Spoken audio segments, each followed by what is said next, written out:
Hello প্রিয় শিক্ষার্থী বন্ধুগণ, তোমরা ইতিমধ্যে জানো গুচ্ছের বি ইউনিটের রেজাল্ট প্রকাশিত হয়েছে 2022-23 সেশনের।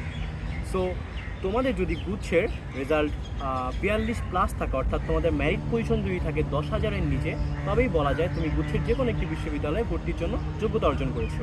তবে এই ক্ষেত্রে তোমাদের যাদের টার্গেট গুচ্ছের টপ লেভেলের ইউনিভার্সিটি, অর্থাৎ সাস্ট, জগন্নাথ এবং খুলনা ইউনিভার্সিটির দিকে, তবে তাদেরকে 52-র আশেপাশের নাম্বার, অর্থাৎ যাদের মেরিট পজিশন এই 3500 বা তার আশেপাশে, তারা এখানে যে কোনো একটি একটি সাবজেক্টে ভর্তি হতে পারবে।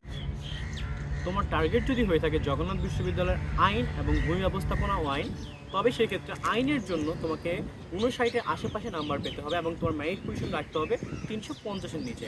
আর যদি টার্গেট হয়ে থাকে ভূমি ব্যবস্থাপনা ও আইন, তবে সেই ক্ষেত্রে তোমাকে 55-এর আশেপাশে, অর্থাৎ যদি তোমার মেরিট পজিশন থাকে 750 বা 800-এর মধ্যে, তবে তুমি আশা করা যায় ভূমি ব্যবস্থাপনা আইন পেয়ে যেতে পারো।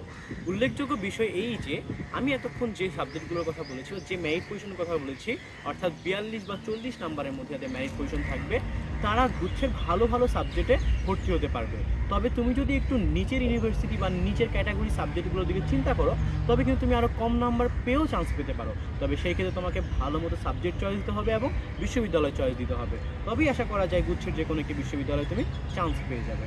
সর্বোপরি বিশ্ববিদ্যালয়ে ভর্তি হওয়ার ক্ষেত্রে সাবজেক্ট এবং বিশ্ববিদ্যালয় দুটি খুব সাবধানতার সাথে চয়েস দিতে হবে, কেননা বিশ্ববিদ্যালয় শুধুমাত্র পড়ালেখার জায়গা না, বিশ্ববিদ্যালয় তোমার সারা জীবনের একটি আইডেন্টিটি। তাই এই ক্ষেত্রে সর্বোচ্চ সতর্কতা অবলম্বন করে সাবজেক্ট এবং বিশ্ববিদ্যালয় চয়েস দিবে। এবং তোমার পছন্দের সাবজেক্ট এবং পছন্দের বিশ্ববিদ্যালয় আমাদের কমেন্ট বক্সে জানাতে ভুলবে না।